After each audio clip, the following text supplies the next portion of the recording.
everybody. Eve Harow, tour guide and podcaster and public speaker. Tisha B'Av, the day of B'chiyat Dorot, the day that symbolizes the destruction of Beit Rishon, of Beit Sheni, of many of the disasters that have befallen the Jewish people.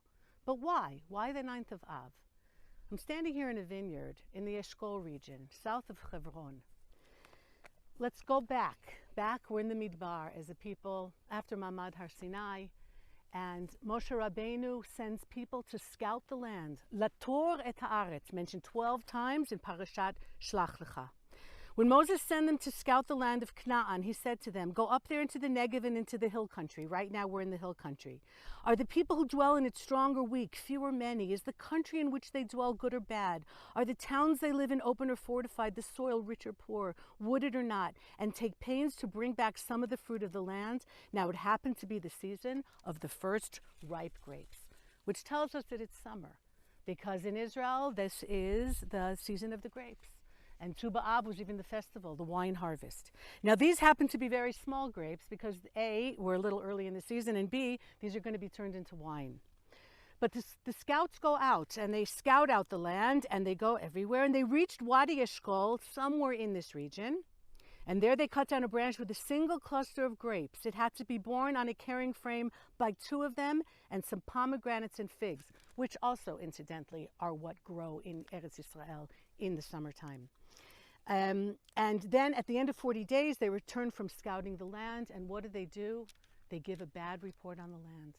And the people freak out. And this is really what makes this the day of to be punished.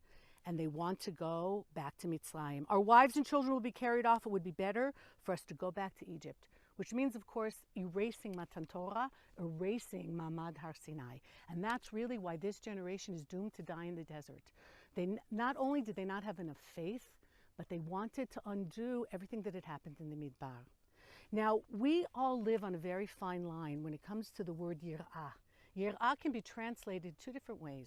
It can be translated as fear, and it can be translated as awe. And the perspective that you use when you go somewhere is the eyes that you look at can translate something into being afraid of it or into the wow. The same with the Beit HaMikdash. Country bumpkins, people who live in a one or maybe two-story house, suddenly going to Yerushalayim and seeing this beautiful building. You could be afraid to enter, or you could be drawn in by the awe and the wow and the wonder of Hashem and of the Am coming together to be with Hashem. The people fall here, 10 out of the 12 spies, and they're only called spies later because of the report that they give. Lator et haaretz means to look at the positive sense, like tourists who come here and are looking at the good part of the land. That's Kalev and Yehoshua. But the other 10, they see the bad. And also what they do is they don't report what they see, they editorialize. They did see very large communities, very large cities with thick walls, because yes, the people here were afraid of something. But had we had the emunah, had we had the faith that Hashem would bring us in and allow us to conquer the land, we might have understood that their civilizations were falling apart within those walls. They also did something terrible as they spoke diba, lashon hara. They spoke against the land. And this is something that even those of us who live in Israel and have the privilege of living in Israel have to be careful of even until today. We can complain about the government, about the traffic, and about bureaucracy. Never complain about the land itself. Tova haaretz me'od me'od. And the logo of the Ministry of Tourism is two people carrying an enormous bunch of grapes, because we have turned this around. And it is our mission, and we can't wait to do it again and for you all to come back here. It is our mission to show people the goodness of the land, to turn what could be fear into awe, and to understand the greatness of where we are, and to have the emunah that as long as we do what Hashem has asked us to do, He will give us the strength and the ability to do it. It's a partnership with HaKadosh Baruch Hu.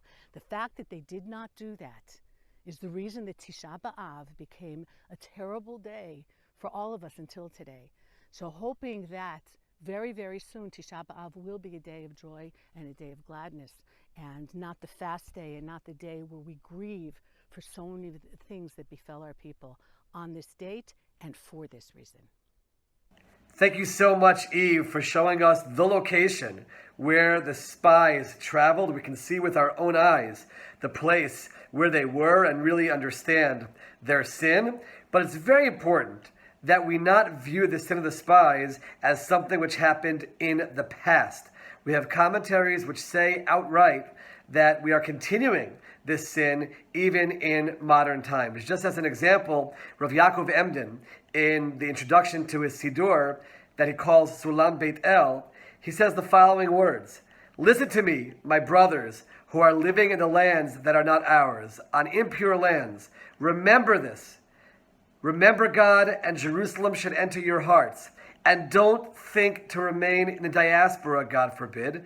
This was the sin of our forefathers, which caused crying for generations, because they despised the desirable land." He connects anyone who doesn't have a desire to move to Israel, begin exploring it, thinking about it.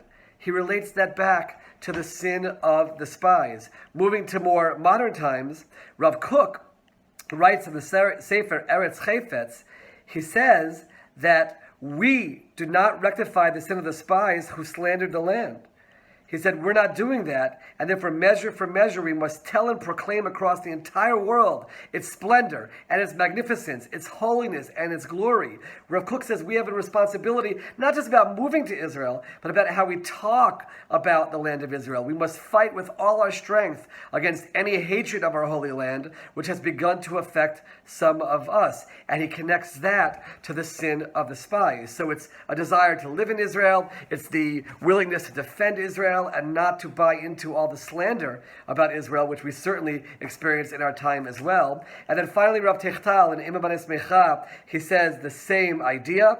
Just as during the time of the spies, all of Israel united for evil to oppose the land of Israel, today as well, we must unify all of Israel for good, to support Israel. And he says, in this way we pay off our debt and we tear up the responsibility, the liability that we have, and that, B'ezrat Hashem, will help bring the final redemption. Let's all commit, as we learn about the sin of the spies, to rectify that sin, to have a love for Israel, to desire Israel, to want to live in Israel, to explore the idea of living in Israel, speak out for Israel, and certainly not buy into the slander about Israel. And that will help us rectify the sin and help us bring about the coming of the Mashiach.